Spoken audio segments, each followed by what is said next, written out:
Hey guys, it's Morgan Zegers, and if you watch one thing today, it's gotta be this. 3 scientists from Pfizer, yeah, that Pfizer, were just exposed for admitting privately that natural immunity is better than Pfizer's own vaccine, even calling the company that they work for evil, claiming it's now run on COVID-19 money from the US government, aka American taxpayers.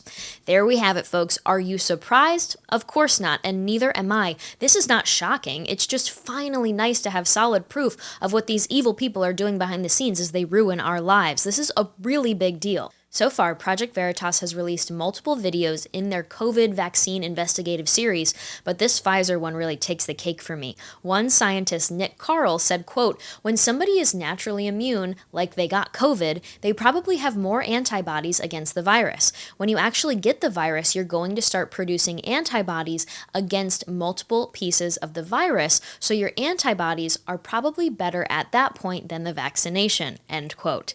Yeah. A scientist at Pfizer said that about his own vaccination. Then a second scientist named Chris said certain treatments for COVID were pushed aside because of money, and he said it was disgusting.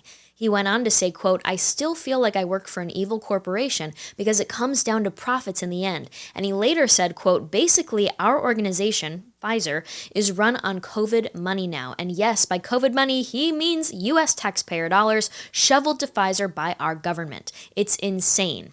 So then a third Pfizer scientist named Rahil says that the employees at Pfizer are, quote, "being bred and taught to be saying things like vaccine is actually safer than getting COVID." Rahil said that employees have been sitting through hours and hours of seminars forcing them to stay silent on anything that they hear inside the company about the vaccination, and finished by explaining he believes Americans showing proof of antibodies should be on par with showing proof of vaccination. He said, quote, "If you have antibodies built up, you should be able to prove that."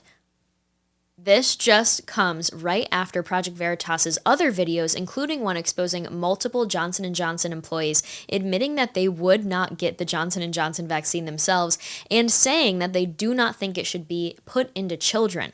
Considering this evidence, I wonder how Americans are now feeling after these vaccination mandates affecting over 100 million people in America being forced down our throats onto us by the Biden regime. Oh my goodness.